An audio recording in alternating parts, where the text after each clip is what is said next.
Good morning, everyone. It's Tuesday, and I did film, I thought, yesterday's daily devotional. I got all the way done. I went to post, and it wasn't there, so I refilmed. And then I went to post, and it wouldn't load. I was having technical difficulties. And then I thought, okay, I'll restart my phone. Restarted my phone, and it wasn't there. I don't know where it went. It went into the ether somewhere. Yesterday was just not meant to happen. Okay, so today we're starting over. Sometimes the universe has its own laws, and they don't make sense. Today's card is a way of divine feminine revealed. Look at the butterfly. I love that. I love how the rays are coming out of her third eye. This is just one of those beautiful cards that's, to me, just divine feminine. It's funny because divine feminine has come up so much in the last couple weeks. I've been writing on my book, and the topic of the divine feminine has come up a couple times with my guide when I'm working on different sections of the book. And I know that it's really important. And then last night I had my first Body Workers Connection meeting. I am so excited. I am so passionate about this. I've always been really, really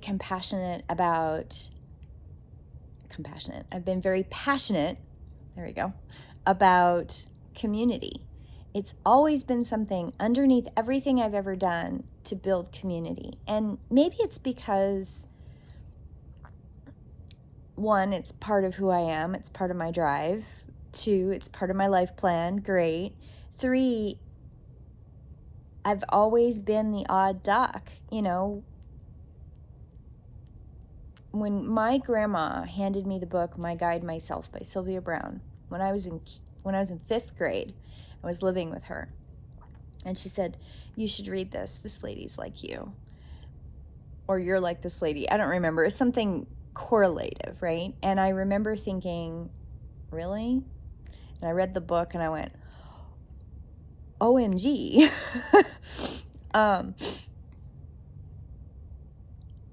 I knew I wasn't alone anymore. But I still didn't have community. I didn't know that the word community is what I was looking for, but I knew that connection. I knew that bringing light workers together was something that I've always been very passionate about. And we need community. Our modern life is so square box. It's so separate. We don't have multi-generational families living together. We don't connect. And the flip side is I have to have my quiet time. I have to have my art. I have to be able to do my own thing. But we need community. And I'm just really, really passionate about this project, about getting body workers together in my area and giving them a platform where they can connect and trade services and talk about clients and talk about the divine feminine, right? Or the divine masculine if there are men in the group. It's not a gender specific group. I'm just really, really excited about it. And I had my first meeting yesterday, and the next one's on November 7th, and I'm really, really excited. And I'm just really excited. So today's card is apropos. The way of the divine feminine is revealed. And I want to see what the book says because I haven't read that yet. An awakening into deeper recognition and understanding of your true spiritual passion and sacred life purpose. Isn't that what I just said? All that is entailed in manifesting in loving connection with the universe. The situations, behaviors, and relationships that are appropriate and acceptable at early stages of your life journey will not necessarily continue to be your spiritual path progress. Notice the effect on people, places, and situation on your state of mind. Such effects could be uplifting and helpful. However, even if intentions are good, the effect may be diminishing, compromising your ability to hold connections to the light. You will know when that is happening because your inspiration, your idea, your hope for the future, all of which give you vital energy to work towards fulfillment, of your cherished dream slowly become tainted by lower frequency beliefs. Instead of trusting, you become fearful and impatient. Instead of being true to your vision, you believe that you must change yourself to suit the world, instead of feeling happiness and confidence. From a place of wisdom rather than fearfulness, take care of what sort of energy you allow to have direct, unfettered access to your inner being. Protect the self, guys. Such a position of potential influence over your state of mind is best reserved for Divine Mother. You will know when a message or impression is coming from pure place because it happens in your being and your response to it. You will feel happy, at peace, willing, and capable, even in the face of challenge. The divine feminine Divine feminine guidance does not create anxiety, nor does it paint something to be well when it is in need of repair. Yet no matter the content of the message, you will feel relief in the face of loving and helpful truth. If someone or someone has stolen away your peace of mind and certainty of heart, use the healing process of the Divine Mother and your own intention to claim it back. There is a vision unfolding within your being, an urging of the sacred feminine, something which deep within your bones you recognize as being truth. It may still be blossoming into fullness, but if you tune yourself, you can feel the essence of its beauty and grace. It's not wishful thinking or fantasy. Do not give up on your beautiful vision. I love that. The divine feminine yearns to reveal her way and her wisdom to you that you may live passionately and purposefully. As you trust her inner guiding voice, you recognize authentic desires and visions that move you from within, that you are the seed of your sacred mission. You shall experience the clarity and soul-deep relief that only truth can bring. You shall experience a knowing of purpose that awakens your ability to live deliberately and experience deep fulfillment. You know, I'm an odd duck, right?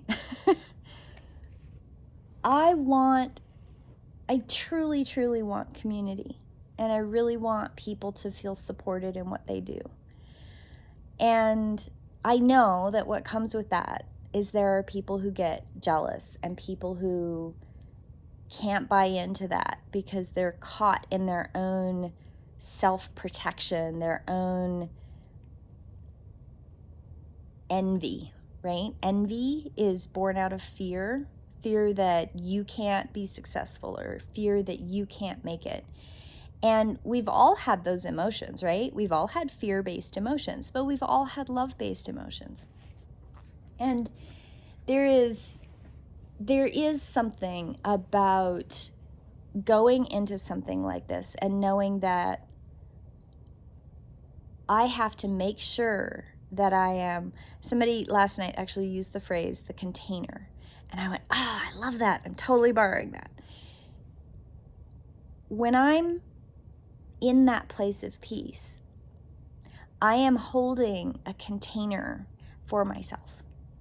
And I am letting myself be true to the vision. I'm letting myself be true to the divine light. I'm letting myself be true to what I know that I'm supposed to do. But it's not about me, and I know that. I know that all of my work is about other people. But to be able to turn around and give that and do this for other people, I have to hold my container true. And to do that, I have to trust. And I have to trust in the divine feminine, because that divine feminine energy has been overrun, overtaken, trampled down, subverted, twisted, and turned into something negative over many decades, over many generations. And it's not just my job, but it's all of our jobs, all of my fellow sisters' jobs, all of my fellow brothers and sisters' jobs, to make sure that the divine feminine is brought forward, maintained, respected, held up, given light, and nurtured. And community does that.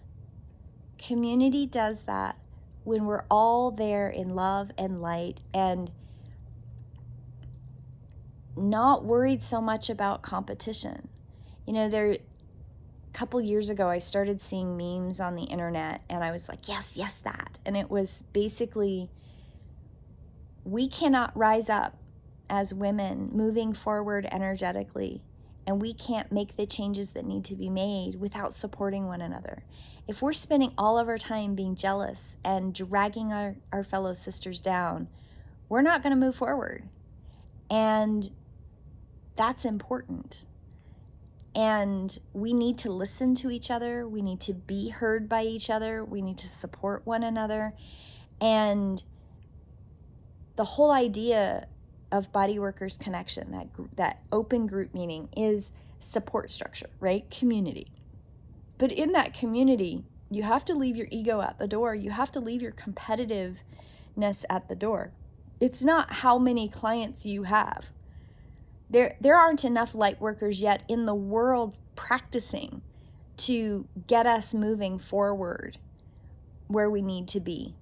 So anybody who wants to go in and be a light worker and be part of this community, we need everybody. We need everybody. And if you're worried about, well, I don't have enough clients because this person over there has clients, that doesn't serve you and it doesn't serve them. There's plenty of clients to go around for everyone. There are billions of people on this earth, and many of them don't get help, and they all need help. We all need to help each other. And some people can get there in their journey, and some people can't. And a client that comes to me that I can't help, I need to be able to have that list of resources that I can give that person and say, these are the people who can also help you. I need that. And the person that comes to me needs that. And my community needs that. So I can give my community more clients. We need each other, people. It's important. And, you know, I've been not intentionally, but there have been times in my life where I've shared this vision and shared this idea of open community. And I've had people verbally, oh, you're so naive. You know, people aren't going to do that. And there's always going to be somebody that's jealous, and there's somebody that's going to tear you down. And what are you going to do when they do that? And I'm like, I don't know. Give them a little love and tell them the jealousy's all in your head. It's not us. It's not the people that have come here. If you want to be jealous and you want to tear somebody down, I'm sending you love and light, but you can't do that here. It's creating a healthy boundary, and also creating a space of making sure that the universe knows that the people that are drawn to this space are people that are ready. And some people are ready and they don't know that they're ready. And it takes a shakeup. It takes a catalytic moment of discord to waken them. And that's okay too. Everybody's journey is a little bit different. But we need each other, people. A little bit of a rant and rave, but it's important. And I'm very passionate about it. I really, really am. It makes my soul sing to be doing this. To create an opening, a window for movement and for support for each other. And every day that I'm moving more within the sphere of the things that I know I'm supposed to do, it works out. I feel better. My body feels better. I do need to stop eating sugar. You know, I had lost all the way down to 140 pounds, a little bit under 140 pounds before I went on my trip. And then I ate all kinds of sugar while I was gone. And guess what? I gained 10 pounds. Yuck. That happens. I mean, my body's just really, really sensitive to the food that I put in it. You know, I've been one of those people that I could get away for a long time, and then it caught up with me. You know, it's part of being a highly sensitive person, and I have a lot of trauma, and my body has remembered all of that trauma. So the older I get, the more careful I have to be. But as a teacher, it just means I have to walk the walk that I'm teaching, right? And I'm okay with that. And Astra is so funny. She's been upstairs. I've been hearing her go up and down because she's looking out the window because it snowed a couple nights ago. Anyway, divine feminine. I love that. I think I'm going to probably draft a prayer to go with it because I feel really inspired about that. Are you come to say hey? Are you come to say hey? Come to say hey? Astra is so funny. Let's see if she'll... You come to say hey? Look over here. Look over here. Oh, give everybody say hi, Astra. Oh, she's so beautiful. It's so funny. Over the weekend, she wouldn't let Luke and I sleep past like 5:30. She wanted to be up and be fed. And the last 2 mornings, yesterday morning she let me sleep till like almost 8. And this morning she let me sleep till 7. Didn't even blurp, walk on me, stomp on me, or howl. She's on a little bit of a calorie restriction, so she's been kind of antsy between right about 2 hours before meals. She's like, feed me, feed me. But she's gotten a little chunky, so we have to lower the calories a little bit. But she's beautiful, isn't she? She's beautiful, isn't she? Let's see if I can look at her. She's like, Mom, what are you doing? Okay, guys, today's the divine feminine is revealed. So, boys and girls, take that divine feminine energy, really connect in. We all have a piece of both. We all have Mother Earth and Father Sky. We all have the divine in our lives. Connect in with that. What does that mean to you? Connect with that power and that energy and that nurturing. You are beautiful divine souls, every one of you. I wish you blessings today, and I'll see you tomorrow in prayer. Blessed be.